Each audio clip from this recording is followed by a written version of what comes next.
Assalamualaikum warahmatullahi wabarakatuh. Perkenalkan, nama saya Putri Wulandari. Saya dari Prodi Ekonomi Syariah dan saya di sini akan memenuhi tugas teori ekonomi makro. Dan saya di sini akan menjelaskan tentang kebijakan ekonomi.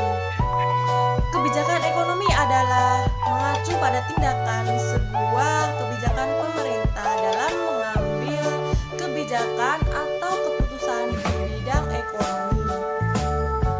Kebijakan ini dapat pula mencakup di dalamnya yaitu sistem untuk menetapkan sistem perpajakan, suku bunga, dan anggaran pemerintah, serta tenaga kerja, kepemilikan nasional, dan otonomi.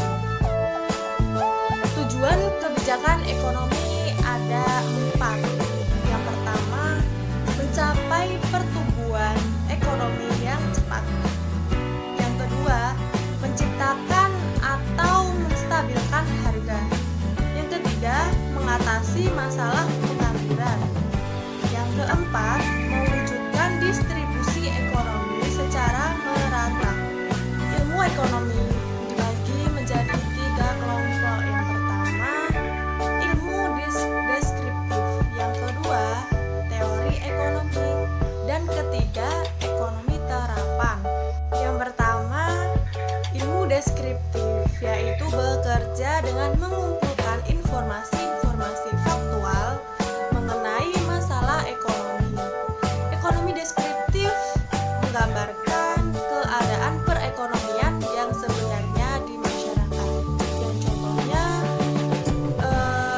jumlah angkatan kerja. Yang kedua, teori ekonomi adalah bagian dari ilmu ekonomi yang bertugas menerapkan hubungan antara peristiwa-peristiwa ekonomi dan merumuskan hubungan tersebut dalam suatu hukum atau teori ekonomi.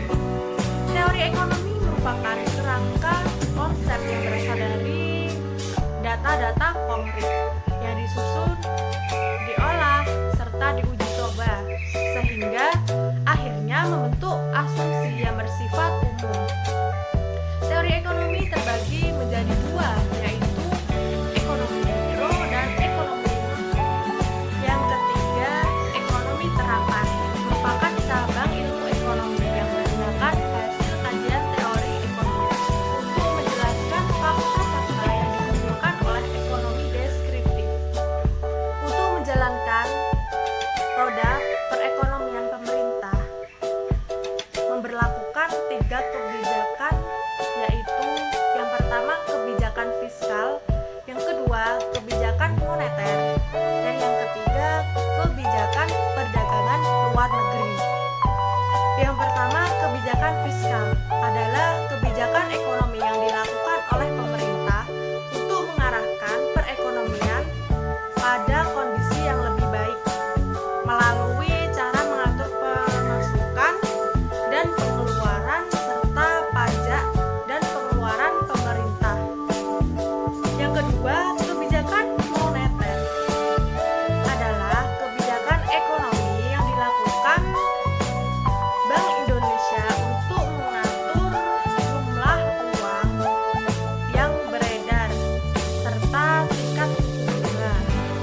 Yang ketiga, kebijakan perdagangan luar negeri adalah kebijakan ekonomi pemerintah yang bertujuan untuk mengontrol arus perdagangan ke luar dan ke dalam negeri.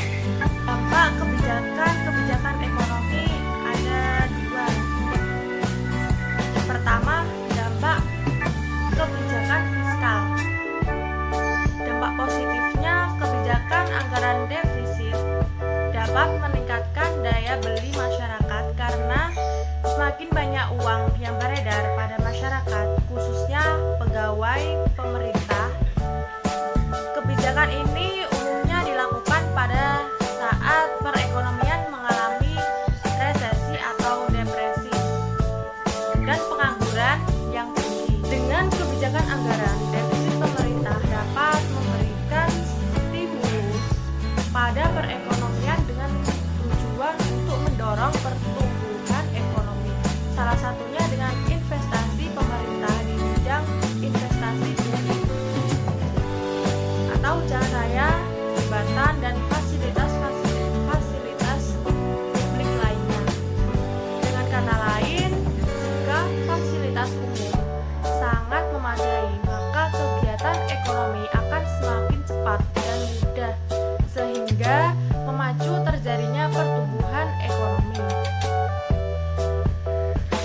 berdampak negatif bila terjadi defisit anggaran yang sangat besar dan tidak segera diatasi pemerintah, maka akan terjadi gangguan serius pada kondisi keuangan pemerintah.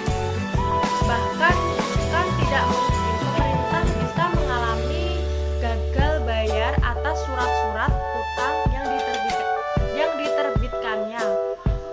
Pengalaman di banyak negara untuk memulihkan ekonomi dari resiko dengan menarik utang baru dengan konsekuensi nominal utang bertambah banyak, beban APBN meningkat dan kelangsungan fiskal terganggu.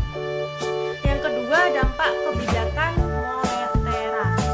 Yang pertama, dapat meningkatkan pertumbuhan ekonomi. Yang kedua, dapat meningkatkan kesejahteraan masyarakat. Yang ketiga, meningkatkan kesempatan kerja. Yang keempat, dengan meningkatkan penerimaan devisa negara. Yang kelima, serta memberi pengaruh pada kebijakan makro lainnya. Sekian dari penjelasan saya mengenai kebijakan ekonomi. Saya Putri Wulandari pamit, dan jangan lupa penjelasan berikutnya dari saya jangan di-skip dan tunggu video selanjutnya ya. Wassalamualaikum warahmatullahi wabarakatuh.